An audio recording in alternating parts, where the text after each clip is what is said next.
OpenAI ChatGPT waxay soo bandhigtay November 2022 muddo kooban kadib ayay sidoo kale Google soo bandhigtay chatbot-keeda loo yaqaano Bard kadibna waxay soo raacisay Gemini AI. Gemini wuxuu cadeeyay inuu inta badan imtixaanadii la mariyay ChatGPT iyo Gemini uu ka sara maray ChatGPT boqolkiiba 86.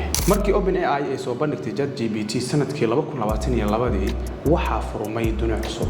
AI-ga loo yaqaano chatbot-ka ayaa faafay dadkuna waxay u isticmaalayeen sidii rabaan. Qaar waxay isticmaalayeen inay gabayo ku sameeyaan, qaar waxay sameeyeen inay hiiso ku sameeyaan, qaar waxay isticmaalayeen cilmi baaris. Teamka waxbarashadana waxay isticmaalayeen markaasi inuu u fududeeyo oo kala shaqeeyo homework-iska iyagoo markaasi Q&A qaybta leeyahay ka isticmaalay su'aalo weydiinay jawaabna u siinay. Caanimada iyo baahitaanka ChatGPT waxay bilowday inay ka careysiiso tartamayaasheeda Google iyo shirkado kale. OpenAI ayaa ku tilmaantay Google in ay wado isdaba marin iyo xatooyo xoga qaar, balse maamulaha guud ee Sundar Pichai shirkadda Google ama Alphabet ayaa beeniyay arrintaas mar dambe. Si kastaba ha ahaatee, xilligii ay soo baxday ChatGPT oo dunida oo dhan ay u furtay waa cusub ayay Google shaaca ka soo qaaday chatbot-keeda Bard. Tartamayaashan ku loolamaya saaxadda AI-ga ama aqliyadda gacanka samayska gaar ahaan qaybta loo yaqaan chatbot ayaan ku samayn doonaa isbarbardhig cilmiyeysan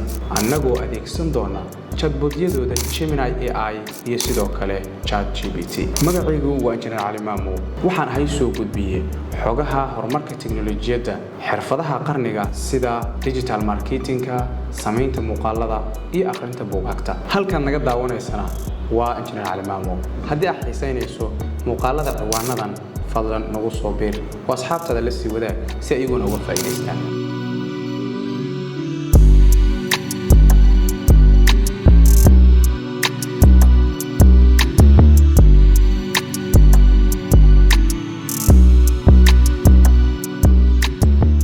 haddaba waa maxay farqiga u dhaxeeya ChatGPT iyo Gemini? farqiga ugu weyn ee u dhaxeeya ChatGPT iyo Google Gemini waa inay ChatGPT diiradda saarto qaybta qoraalka, halka Gemini uu xooga saarayo xogo kala duwan, taasoo la micno ah in ay si aan kala go' lahayn u xamili karto una dhalin karto fahamka qoraalka, sawirka, codadka, muuqaalada iyo sidoo kale fahamka programming ama koodka. Dhalashadan cusub ee Google Gemini waxay u muuqataa in saaxadda lagala wareegi rabo OpenAI chatbot-keeda ChatGPT. Gemini waxay ka sara martay ChatGPT dhammaan imtixaanadii la mariyay sida fahamka qoraalka, fahamka codadka, fahamka sawirada, xataa fahamka muuqaalada, gaar ahaan markii lagu tijaabiyay mawduucyo kala duwan sida xisaabta, fiisigiska, sharciga.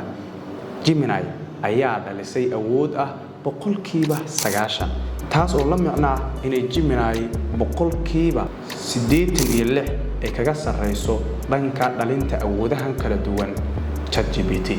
waa tijaabo aan la dafiri karin muujinaysana awoodda Gemini AI, wanaajinta qoraalka, codadka, sawirada iyo muuqaalada, sidoo kale fahamka programming-ka waa mid u qaas ah Gemini, halka ay ku egtahay ChatGPT fahamka qoraalada iyo wada sheekaysiga wixii la xiriira.